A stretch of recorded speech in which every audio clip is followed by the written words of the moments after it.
आपल्यासोबत युवा स्वाभिमान पार्टीचे अध्यक्ष आमदार रवी राणा आहे। आपण त्यांच्याशी बोलूया। 31 ठिकाणी तुम्ही नगरसेवक उभे केले स्वतंत्रपणे, तुमचं ठरलंय का स्वतंत्र लढायचं? नाही, त्या ज्या पद्धतीनं संपूर्ण नगरपालिकेमध्ये युवासेना पक्षाचे उमेदवार उतरलेले आहे आणि मला असं वाटतं कार्यकर्त्यांचं इलेक्शन आहे आणि कार्यकर्त्यांचं इलेक्शन असताना जरी भाजप मोठा भाऊ असला तरी आमची युवासेना पार्टी आणि भाजपची हे घट्ट नातं आहे। या नात्याला जपूनच आम्ही या ठिकाणी 26 तारखेला जे नगराध्यक्षाचे उमेदवार आहेत त्या संदर्भात आमची कोर कमिटीची बैठक आहे।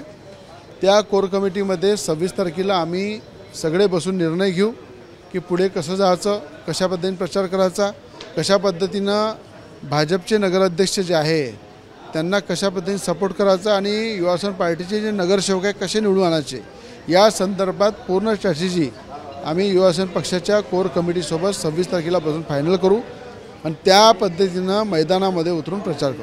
परंतु एक प्रश्न आहे की मैत्रीपूर्ण लढत आहे का विरोधात राहील? बिलकुल मैत्रीपूर्वकच लढत राहील।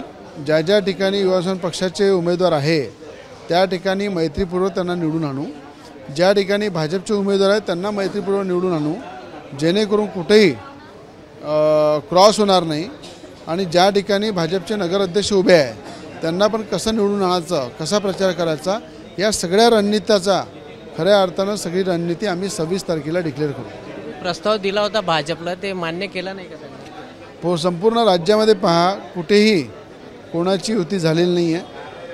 मुख्यमंत्री देवेंद्र फडणवीस साहेबांनी स्टेटमेंट दिलं होतं, बावनकुळे साहेबांनी दिलं होतं की कार्यकर्त्याची लढाई आहे, ग्राउंड लेवलची लढाई आहे, कार्यकर्त्यांना लढायची संधी दिली पाहिजे।